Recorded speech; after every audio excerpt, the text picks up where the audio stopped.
Wow, okay, so Techland, the amazing people of Techland have finally given us a brand new trailer for Dying Light 2 and a release date at long last. I love the first game, I think it's amazing, and I could not wait for the second game, and now it's finally coming, and it's coming sooner than I expected, which is amazing. We're going to go over the trailer, not really go into detail, just kind of talk about what they showed, talk about what that might mean, and talk about the things I'm looking forward to most. So if you're excited for Dying Light 2, of course leave a like, do subscribe because we'll be covering Dying Light 2 up until its launch, and then obviously at its launch as well.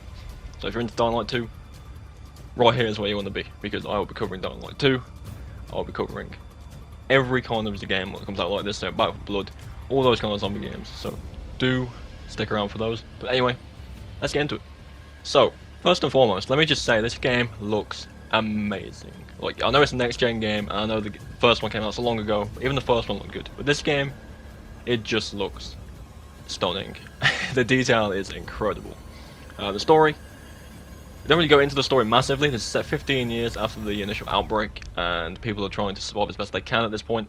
I think you play as, I believe they call him Aiden, who is a survivor in this city. Obviously, there'll be some kind of massive storyline involved.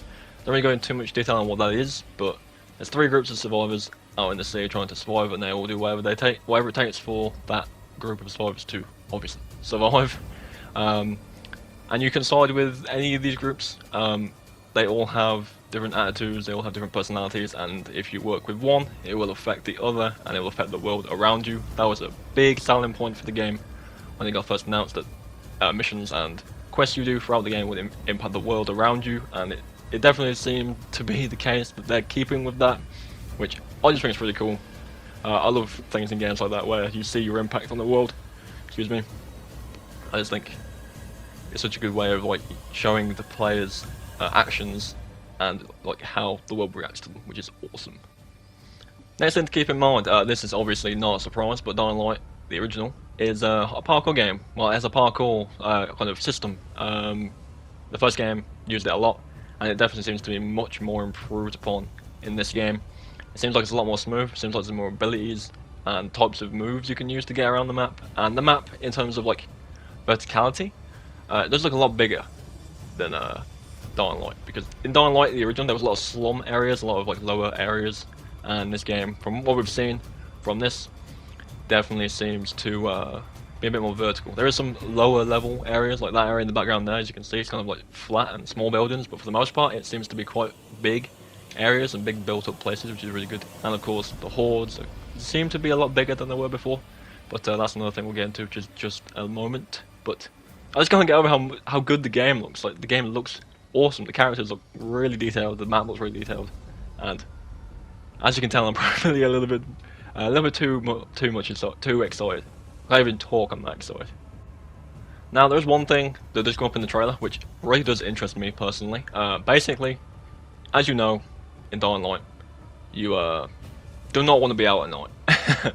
You do not want to be out at night. That's when the big boys turn up, and they are menacing, and no one wants to be out at night. You use the UV lights, they all get turned on at night, as you can see in the background, and they essentially keep you safe from the nighttime version of the zombies. The zombies get stronger, zombies get faster, smarter, and then these menacing lots come out. I don't remember, they have a name.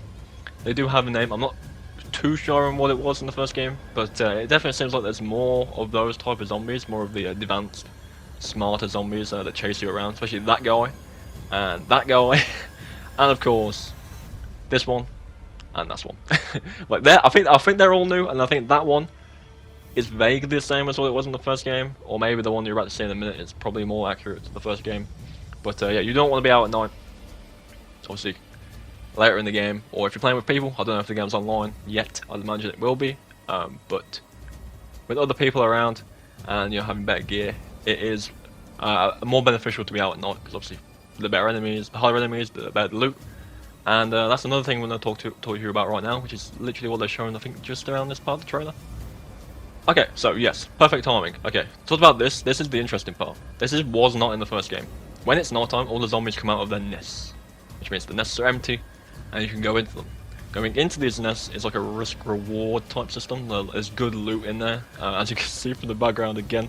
it looks like going into these nests. It might be a story point at some point. I'd imagine there would be a point in the story where you have to go. But it does state that going into these nests is a risk reward, and the payoff for getting in and getting out safely is really good. So I'd imagine you get some good weapons or some good materials to make better weapons. I do believe that Dying Light had the crafting type system from Dead Island, which is where you can make the most ridiculous weapons you've ever seen. I believe they kept that to an extent in the original Dying Light as well. But that's definitely interesting. Like, I feel like that's really good. That could really add some replayability. Adding more of those areas would be really cool, and then doing those areas with your friends or online would just be a ton of fun. Because anything like that where it's intense and it's like it's risky but it's worth the loot is so good. I just love that kind of thing in the game. The next point I want to talk about is the skill trees they announced in the trailer. They said there's 3 kind of ways around the skill tree. There is the more quick on your feet, agile skill tree, where obviously the parkour is better and I think you move faster. It seems like there's some kind of dodge or strafe. I don't know, I dodged in my chair, but there seems like there's some kind of strafe mechanic you can do in game. The gameplay looks awesome, by the way. Look at the background, like, that's so cool. Yeah, there's an agile guy. There's a brawler, like a tanky dude who can take more hits, I think, and hit harder, and has more effectiveness with like the blunt weaponry. And then I think they said there's one where you can build more deadly tools. I'd imagine. I don't know if it's gonna be guns specifically. I do have a thing with guns in Dead Island and Dying Light. I don't really think they're the most fun thing to use, and the game kind of encourages you to not use guns. But definitely interesting with the skill trees, and I'm sure that people are gonna find wacky combinations of the skills when the game does launch.